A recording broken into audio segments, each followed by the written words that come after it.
who are involved with Professor Bhumkar, who have some appreciation of what we do at HPCL in Kanpur, you know that the rule of game has changed. What von Neumann said during the Second World War, and which was kept as a confidential report, after 70 years we found that was wrong. So I'll tell you what is the correct way of doing things. So let's go ahead, talk about some of the major issues of scientific computing. However, we stumble at the first block itself. We do not have a single equation by which I can teach you computing. Right?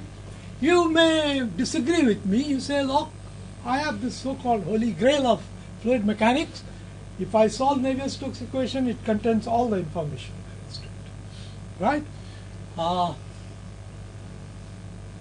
Sorry, I would sort of disagree, and I will tell you why. Navier-Stokes equation needs modification.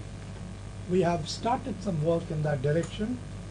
I will tell you that in deriving the Navier-Stokes equation from Cauchy equation, original equation was given by Cauchy, where the governing equation was given in terms of stresses, not in terms of rate of strain, like what we see today as Navier-Stokes equation. It was not that. It was Stokes' hypothesis and the Newton's work, Newtonian flow assumption that the stress is proportional to strain, brings us to Navier-Stokes equation. This closure has to be re-looked at. I will tell you at the right time. Even if we have an all-inclusive governing equation, the next question is, can we have a single method by which we can solve all this problem?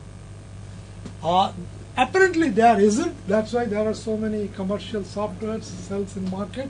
Everybody comes with a slight twist and they say, look at our solver, it works better. So we'll take a look at this, especially in the context of acoustics. This is where you'll have to find out that the Stokes hypothesis, which is used in Navier-Stokes equation, has been talked about by many people, including Goldstein, Truesdale, for the last 50-60 years. And as late as in 2013, Professor Rajagopal of Texas A&M, he has made a claim that Navier-Stokes equation itself is inappropriate. He uses the word inapt. Okay. Now, if this is the potpourri of complications and difficulties we inherit, let us try to begin our job with a model equation for which we have, let's say, exact solution. That will be a good thing, because at least that is something which will allow you to probe your methodology. In fact, I have been in recent times in some conversation with people in NASA AIMS.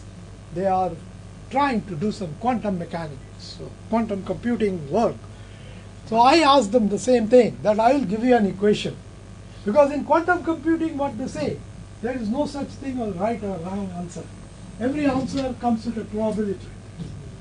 So that made me feel very uncomfortable. I say, I will give you an equation which has the exact solution. What do you do with that? Because they say their strength lies in speed of computing. So I said, speed is probably one of the ingredients that we love, but what we also need is accuracy. So I give you this equation which has the exact solution. Now use your quantum computer. Those of you who are interested in this, take a look at a newspaper article that appeared yesterday in Guardian. On this, there is a computer company called D-Wave. It's based in USA, which is marketing some quantum computer. So those of you who are interested, you find out.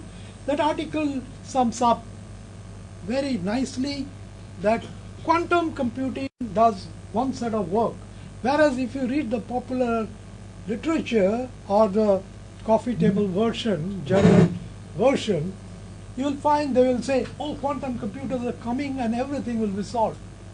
But that's not true. Quantum computing does something totally different than what we do with a conventional computer.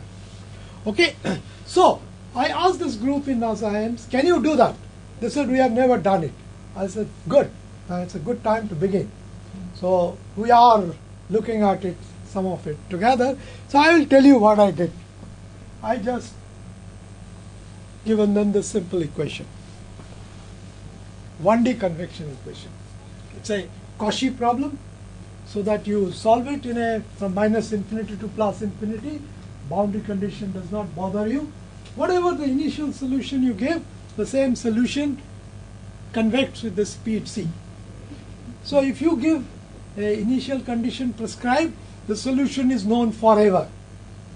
And that's the trap we have laid for the rest of the world. For the last 15-20 years, we have been challenging our peer group that please take a look at this and see if you can keep your initial condition intact for a long, long time. That is the clue. Why it is so difficult?